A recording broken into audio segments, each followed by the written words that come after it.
noite a todos. Antes de iniciarmos o enredo da nossa reflexão de hoje, eu convido vocês todos a fecharem os seus olhos, elevarem seus pensamentos a Deus, para que nós possamos fazer uma breve oração, para ficarmos em paz na presença de Deus Pai Todo-Poderoso, do Mestre Jesus e de toda a espiritualidade fraterna que nos envolve.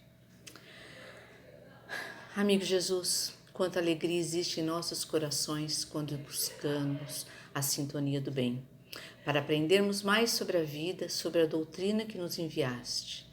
Por isso, Mestre, queremos te pedir suas bênçãos sobre todos nós que estamos aqui, dispostos a aprender para que possamos reter os ensinamentos da noite. Nos abençoe e nos envolva em luz através dos amigos espirituais. Que assim seja. Hoje a nossa conversa se dará em torno do espiritismo e a sexualidade. O sexo é um tabu em quase todas as sociedades ao redor do mundo e no Brasil também não é diferente. Embora muitos evitam falar sobre o tema, não temos vergonha de falar sobre a sexualidade no espiritismo. Além de sua função principal, que é a reprodução da espécie humana, entendemos que o sexo é parte essencial da forma como relacionamos com os nossos parceiros, demonstrando afeto e também buscando prazer e felicidade. Pode parecer chocante para algumas pessoas, mas não há nada de vergonhoso no ato sexual, no sexo. Sempre nos perguntam pelo sexo antes do casamento. Ao contrário da maioria das religiões, o espiritismo não é contra o ato sexual antes do casamento, pois nós acreditamos que o sexo faz parte da demonstração de amor e de afeto entre duas pessoas. O que o espiritismo condena é a forma promíscua de se fazer o sexo, uma forma desprotegida, descuidada. Além de ser extremamente perigoso à nossa saúde, a promiscuidade também é um desrespeito com o nosso corpo e o nosso espírito. O sexo e a sexualidade são coisas diferentes, mas é muito comum as pessoas se confundirem. O sexo ele é definido pelos órgãos genitais, o masculino ou o feminino. A sexualidade ela está relacionada ao nosso comportamento sexual. Podemos dizer assim um exemplo. O sexo são duas garrafas. Uma garrafa rotulada como homem e uma garrafa rotulada como mulher. O que define a diferença dessas garrafas, além do rótulo, é o interior, é o conteúdo dessa garrafa, que é a nossa sexualidade. Então, nós sabemos que existem dois gêneros, o masculino e o feminino. Porém, existem 7 bilhões de sexualidades. Porque nós somos 7 bilhões de espíritos encarnados aqui na Terra. Então, há 7 bilhões de sexualidade.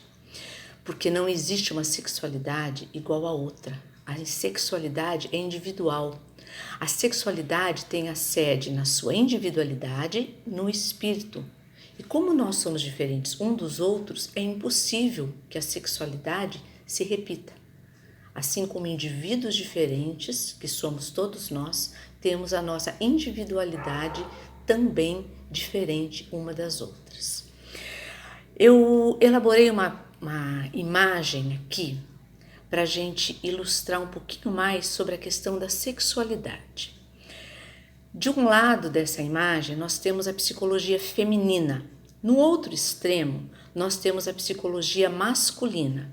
Vocês podem perceber que eu usei a cor azul, então ela ficou uma imagem em degradê azul, mostrando que a sexualidade tem gradações infinitas. Ele vai da psicologia feminina, que pode ser considerada aí a parte mais escura, indo até a psicologia masculina, podendo considerar o fim da imagem a mais clarinha. Nós não sabemos exatamente onde nós estamos nessa graduação, porque, como já foi dito, cada um tem a sua sexualidade. Agora, o que é importante nós deixarmos claro com essa questão dessa imagem é que não existe uma pessoa 100% masculina ou 100% feminina. Nós temos toda essa graduação de cores. Nós temos toda essa infinidade de pontos em que cada um de nós pode se encontrar. Então não existe uma pessoa 100% masculina e não existe uma pessoa 100% feminina. Emmanuel, ele nos diz isso quando ele dá a seguinte explicação. Nós temos diversas existências, muitas vidas, e nós, ao longo da nossa evolução, vamos renascendo, ora em corpos femininos, ora em corpos masculinos, e vamos adquirindo essas características, tanto as masculinas quanto as femininas, de tal forma que todos nós somos mais ou menos bissexuais a partir desse ponto de vista, ilustrado nessa imagem que Emmanuel nos certifica. Justamente em razão das vivências anteriores, nós já fomos homens e nós já fomos mulheres. Seremos homens ou seremos mulheres no futuro? Isso vai depender da necessidade evolutiva do nosso espírito. Então, na Terra não há feminilidade plena e nem plena masculinidade.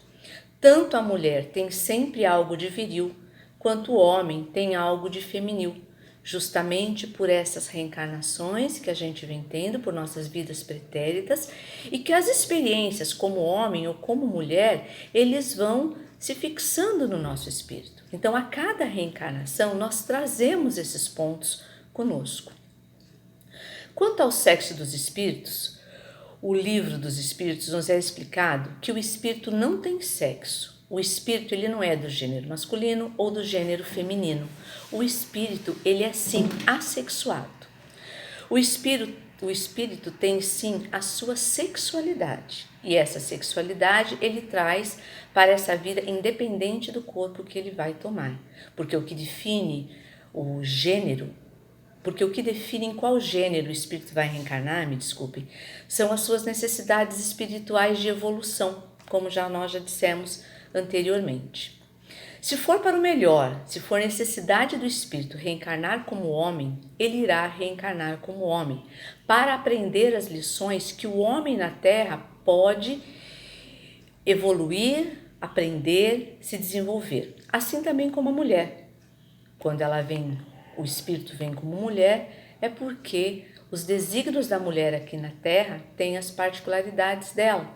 Então é por isso que reencarnamos mulher, para aprendermos essas particularidades e com isso auxiliar o nosso espírito na evolução. Um espírito que reencarnou durante milênios como homem, quando ele reencarna por necessidade espiritual num corpo feminino, ele poderá ou não ter dificuldades na adaptação desse novo corpo por todas as experiências que ele traz em seu espírito. Assim também no caso de repetidas encarnações no corpo feminino, ao necessitar reencarnar num corpo masculino, poderá também encontrar dificuldades de adaptação. Não necessariamente sempre, mas pode acontecer. Nós falaremos um pouquinho mais sobre essa questão, um pouquinho mais para frente da nossa explanação de hoje. No livro Vida e Sexo, que foi escrito e psicografado por Chico Xavier, ele foi publicado em 1970, já são bastante tempo, né? E ainda hoje é a maior obra que trata do assunto da sexualidade na área do espiritismo. E ele diz o seguinte a respeito do ato sexual: não proibição, mas educação. Não abstinência imposta, mas emprego digno, com o devido respeito aos outros e a si mesmo. Não indisciplina, mas controle. Não impulso livre, mas responsabilidade. Existem algumas religiões que impõem abstinência sexual a título... Ela é imposta, essa abstinência sexual. Eles defendem a ideia de que a prática do ato sexual os torna uma pessoa impura. Então, se não praticar, significa que essa pessoa está se afastando dos pecados, que ela está se mantendo pura diante aos olhos de Deus. Emmanuel nos diz que isso é impossível de ocorrer, porque nós podemos controlar o comportamento das pessoas, mas não podemos controlar os desejos das pessoas. E a sexualidade, ela brota automaticamente da nossa alma. É o que nós trazemos conosco de vidas pretéritas. Não dá para reprimir a sexualidade. Nós reprimimos, é possível reprimir o comportamento. Quem reprime a sexualidade jamais vai conseguir ter uma vida plena, jamais vai conseguir ser feliz. E o que os espíritos nos falam a respeito da homossexualidade? Em 1990, o termo homossexualismo ele foi abolido, ele foi retirado pela Organização Mundial de Saúde. Era considerado uma doença até essa data, um transtorno psíquico. Mas a partir de 1990, ela foi retirada da lista de transtorno psíquico. Eles trocaram o nome homossexualismo por homossexualidade, porque esse sufixo ismo, ele detona, ele nos reporta a doença. E está comprovado que a homossexualidade, ela não é nenhuma anormalidade, ela não é nenhuma doença, ela é sim uma condição na existência terrestre. Na questão 202 do Livro dos Espíritos, encontramos a seguinte pergunta que Kardec fez. Quando somos espíritos, preferimos encarnar num corpo de homem ou no corpo de uma mulher? E a resposta dos espíritos é essa: pouco importa. O que guia a escolha são as provas por que há de passar. Estávamos falando que todos nós temos tendências aos dois sexos, que trazemos essas tendências do passado. O que vai definir o nosso gênero é o corpo, como já falamos. A sexualidade vai variar em razão das experiências que nós tivemos em corpo feminino durante muito tempo ou num corpo masculino que tivemos durante muito tempo. Trazemos essas tendências e aí reencarnamos num corpo que precisamos desempenhar as funções próprias para o nosso progresso. Ocorre que algumas vezes precisamos reencarnar num corpo diferente daquele que são as nossas tendências mais íntimas. Um exemplo, alguém que reencarna durante muito tempo num corpo de mulher, quando ela reencarna como homem, ela poderá ter dificuldade de se adaptar por ter passado muito tempo no corpo de mulher. Isso não quer dizer necessariamente que quando isso acontece a pessoa vai ter outra preferência sexual. Porém, senão nós estaríamos dizendo que a reencarnação é a responsável pela inversão sexual, e isso não é verdade de maneira alguma. Ocorre que alguns espíritos podem trazer alguma carga de dívidas do passado com relação ao uso indevido do sexo e vem invertido nessa existência justamente para poder deixar vícios e deixar de cometer aqueles enganos e erros na área sexual que cometeu em outra existência. Na visão espírita, assim como na ciência da psicologia, a homossexualidade não é patologia, não é anormalidade, e sim é uma condição transitória do espírito a caminho de seu aprendizado, a caminho de sua evolução. É uma condição, não é um defeito. No livro Atualidade do Pensamento Espírita, o espírito Viana de Carvalho, através da psicografia de Divaldo, nos diz que é uma experiência natural da evolução, não tem nada de anormal.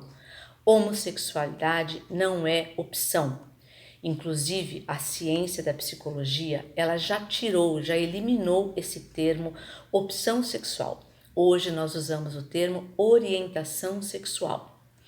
Nesse caso, o espírito ele fez mau uso das suas energias genéticas em outras vivências e reencarna num corpo invertido, diferente das suas preferências sexuais. Atualmente, em muitos lares, há uma condição humana difícil para os pais que têm homossexuais ou transexuais.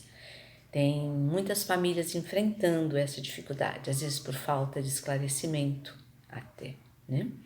O fenômeno da homossexualidade é uma condição que qualquer um de nós pode passar, seja na nossa família, seja em nós mesmos, porque é uma condição humana.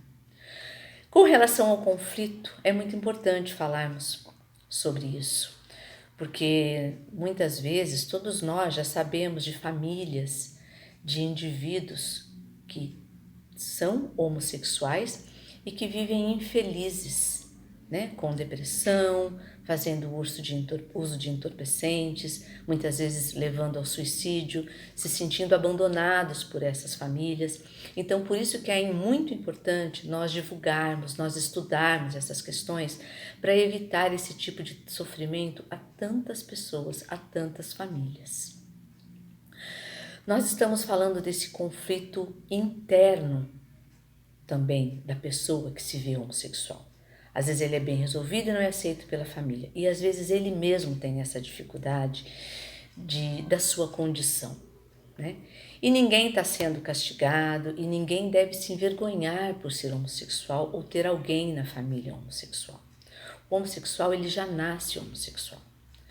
Em duas lições, uma de André Luiz e a outra de Emmanuel, nós encontramos duas frases a respeito desse assunto.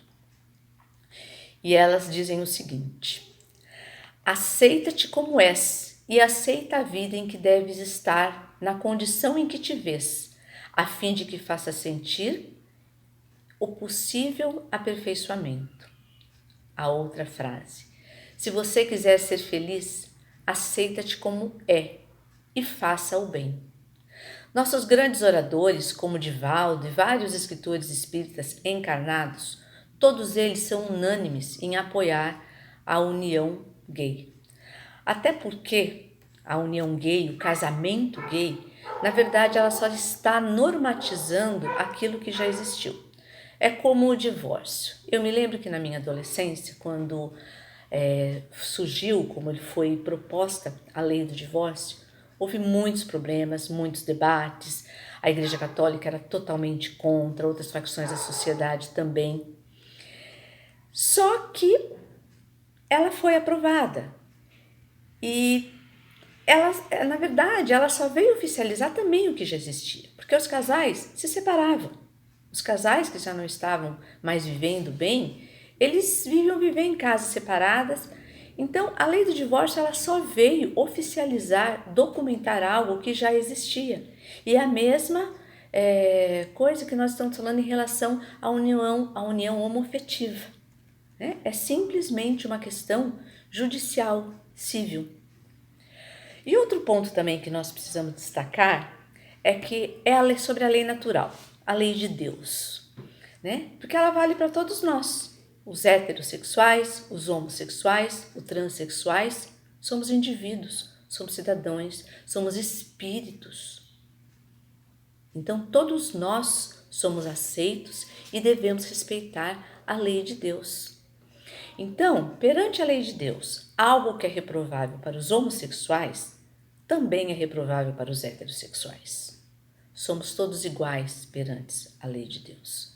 Ninguém decide a sua própria sexualidade. A sexualidade, ela se impõe, a gente não escolhe. Não tem como escolher. Aqueles que acham que a homossexualidade é um desvio, é uma aberração, dizem isso por ignorância, porque se fosse assim, ela seria exclusiva dos seres humanos, e ela não é. A homossexualidade, ela já foi documentada em todos os animais, praticamente em todos os vertebrados. Há relações sexuais documentadas em répteis. A grande maioria dos pássaros, das espécies de pássaros, elas, pelo menos uma vez na vida, eles passam por uma fase de homossexualidade. Os nossos parentes mais próximos, os primatas, os chimpanzés, gorilas, orangotangos, eles também têm comportamentos homossexuais. Os bonobos, que é uma espécie que se confundiu durante muito tempo com o chimpanzé. Eles resolvem o seu problema de tensão por via homossexual. Então, a homossexualidade é um tipo de comportamento sexual tão respeitado quanto o heterossexual. Pelo menos já deveria ser, né? Discriminar os homossexuais por causa do próprio comportamento, do tipo de desejo que eles têm, é plena ignorância. O desejo humano ele é incontrolável. O comportamento, sim, como nós já falamos, mas o desejo não se tem como controlar. No livro Sexo e Destino, o ato sexual é uma forma essencial para a troca de energia entre um casal. Daí a importância de pensarmos muito bem na escolha dos nossos companheiros. A mais antiga função da sexualidade é a reprodução humana e a mais moderna, o prazer. Entretanto, relacionado a esse assunto, ainda existem muitos preconceitos, tabus, mitos e culpabilidade decorrente das ideologias religiosas e culturais. As religiões, que no passado eram responsáveis pela orientação filosófica e comportamental dos indivíduos através da rigidez dos seus conceitos e crenças, controlavam a expressão sexual através de proibições e punições. E ao condenarem a busca da satisfação física e emocional do indivíduo, elas aceitavam apenas que ela fosse considerada em seu aspecto reprodutivo. Sexo era sinônimo de reprodução humana, não de prazer. Allan Kardec, no Livro dos Espíritos, na questão 719, pergunta à espiritualidade maior: é repreensível o homem procurar o bem-estar? E os espíritos nos respondem: o bem-estar é um desejo natural. Deus não proíbe, senão o abuso. Ele não incrimina a procura do bem-estar, se esse bem-estar não é adquirido à custa de ninguém, e se não deve enfraquecer nem nossas forças morais, nem nossas forças físicas. No mais, é importante deixar claro que o Espiritismo não condena nada em relação à sexualidade. O que é repreensível pelo Espiritismo é a sexualidade entendida como sensualidade. E o Livro dos Espíritos nos deixa uma máxima a respeito disso. Ensina-nos que o egoísmo, o orgulho, a sensualidade são paixões que nos aproximam da natureza animal, prendendo-nos à matéria. Por essa passagem, podemos entender que quando a sexualidade é entendida e vivida com um apego excessivo às sensações materiais, ela é considerada uma paixão ou um vício, que aproxima o nosso espírito do espírito animal. O prazer em si não é condenável, visto que nós, encarnados, estamos sempre procurando maneiras de nos sentirmos confortáveis, seja com o nosso repouso, com a nossa alimentação, com a nossa saúde, com o nosso lazer, na aquisição de novos conhecimentos. Então, não é errado ter necessidade de buscarmos o bem-estar. Deduzimos então que a inconveniência na busca do prazer sexual não pode ser a representação da libertinagem. Do mesmo modo que o relacionamento sexual traz alegria e prazer à alma, pode conduzir à tristeza e à infelicidade se ele for feito de modo irresponsável. O Espírito Hamed, ele nos deixa também uma mensagem. Sem amor e afeição, o ato sexual é apenas a expressão de uma necessidade orgânica que se esvai quando termina a carga erótica, não contribuindo em quase nada para o relacionamento afetivo nem para o desenvolvimento do amor.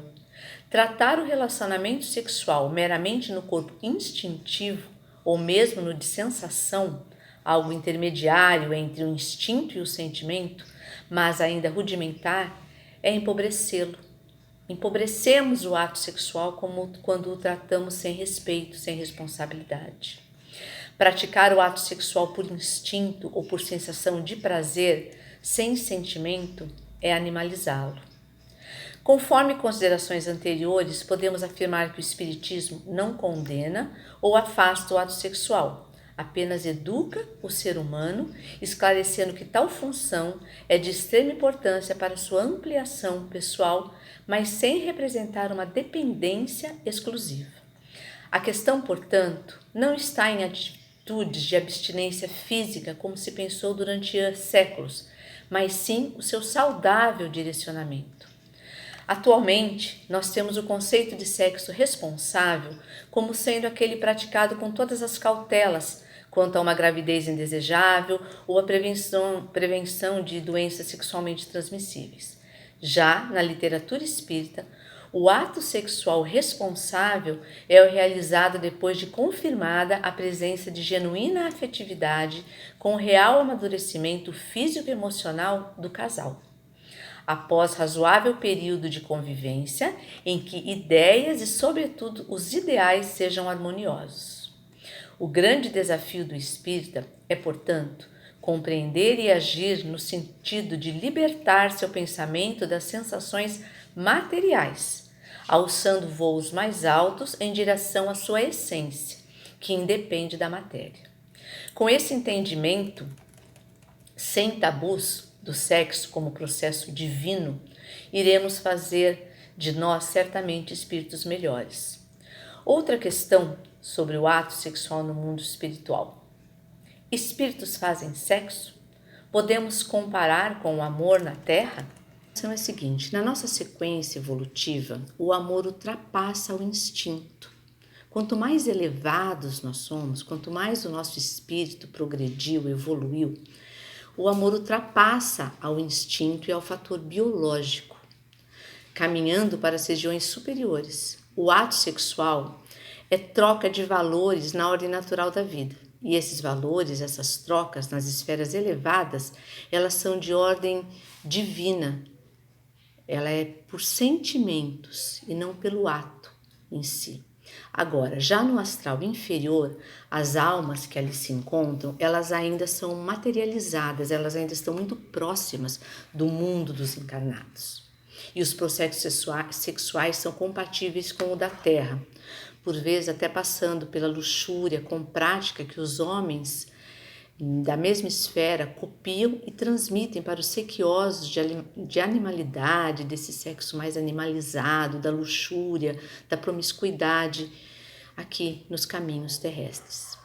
A pureza de sentimentos somente para os espíritos puros, extremamente elevados, onde as leis naturais vigoram com todo o seu esplendor. E nós ainda temos um pouquinho longe, ainda temos uma longa caminhada até lá. Bem, hoje nós então podemos ter duas lições com o conteúdo dessa reflexão. Nós aprendemos duas coisas importantes: que o sexo masculino ou feminino não é uma questão definitiva para o espírito. Quer dizer que o espírito nem sempre vai reencarnar como homem e nem sempre vai reencarnar como mulher. Isso vai depender da sua necessidade evolutiva, da sua necessidade de crescimento espiritual.